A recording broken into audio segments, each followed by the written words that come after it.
Sawadee Krap, I'm JP Mestanza. It's Tuesday, May 23rd. Welcome to Phuket Extra, brought to you by ppcphuket.com. 5 tourists and their tour guide had an alarming return to shore in Phang Nga after visiting James Bond Island and Koh Phangan yesterday when the longtail boat they were traveling in was hit by strong wind and capsized. Tourists from the Netherlands, Switzerland, and Australia had been out with a tour guide to visit James Bond Island and Koh Phangan, having left shore in the morning. At about 1 p.m., while heading home from Koh Phangan, the boat started to sink as they entered the Krasom Canal. The boat eventually tipped over and it took on water. Fortunately, a local boat passing by rescued them all, and no one was injured in the incident, though some valuables were damaged, namely mobile phones, passports, and some other devices. Travel insurance from the tour company is said to cover all damages. For more, visit thephuketnews.com. There's concern over the potentially dangerous landslides returning to Quan Nayak on Kamala Hill following Monday's heavy downpours across the island. Last October, the heavy rains caused considerable damage in Kamala, with landslides on Kamala Hill that felled power poles and forced a road closure several times in order for workers to clear debris.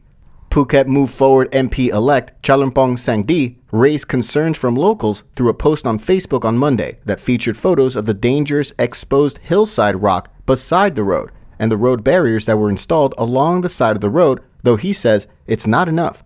In the post, he stated, quote, "I will also ask the Phuket Highways Office about how to alleviate the local residents' concerns about big rocks falling down the hill.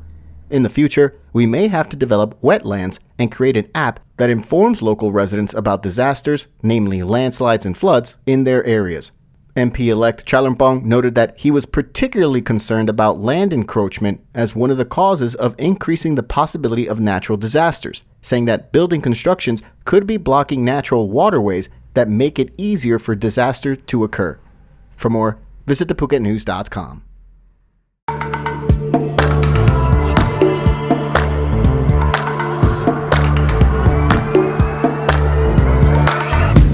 Sure that it'll be easier to clear you from my mind. I wish you fall out from the window, take a bad trip to the ground. Ooh. And bring the pleasure, see the pressure just before you break a bone.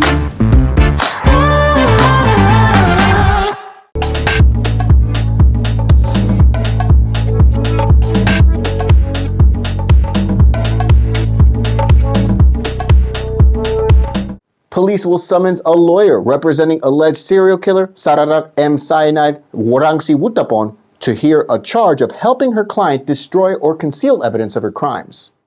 Police said that investigators had tried several times to contact Sararat's lawyer, Danicha Exuwanawat, dubbed by social media users as Lawyer Pat, but to no avail. So they would obtain a first summons warrant for her. She would be asked to meet investigators later this month. A second summons would be issued if she doesn't show up, and if there's no response again, an arrest warrant would be issued. Police visited the accused poisoner at the Central Women's Correctional Institute in Bangkok on May 15th and questioned her further about possible accomplices. The 36-year-old, dubbed Arm Cyanide, was arrested back on April 25th after a complaint was filed by the mother and elder sister of her alleged last victim, a 32-year-old woman named Siripon Kanwong. Siripon collapsed and died beside the Mae Klong River in Ratchaburi province, where she had gone with Sararat to release fish for merit making on April 14. Cyanide was found in her body. Police General Surachat Hakpan believed a serious gambling addiction could have been a factor that pushed Arm Cyanide to murder 14 people using the poison. An analysis of the 78 million baht, which had passed through bank accounts owned by the accused, suggested that she had a bad gambling habit according to police, and she had even lost 1 million baht in one day. For more, visit the link in the description. The Phuket chapter of Thai Red Cross and Avashita Phuket Hospital will continue their campaigns to replenish reserves in their blood banks as medics in Phuket and nearby provinces here are facing shortages due to increasing number of road accidents and other emergencies. All blood types are needed, but Rh-negative blood reserves in Thailand are specifically low, as only 0.3% of the Thai population have this blood type, compared to around 15% of Westerners, according to academics. The Phuket RBC invites donors to visit various locations across the island throughout the rest of May, the schedule for which is on your screen. This week, there will be mobile blood donation centers from every day starting Wednesday through to Saturday. And next week, there will be 2 on Monday and also on Wednesday. People can also donate at the blood bank on the 4th floor of Vashida Phuket Hospital and at the Phuket RBC in Phuket Town. For more, visit thephuket.news.com. Thanks for spending your Tuesday with us here on Phuket Extra, brought to you by pvcphuket.com. We'll see you again tomorrow. Until then, stay classy, Phuket. Phuket's rapid modernization has made it one of the world's premier holiday destinations. Investors can still buy quality condominiums for as low as $75,000, and luxury properties can go all the way up to $20 million.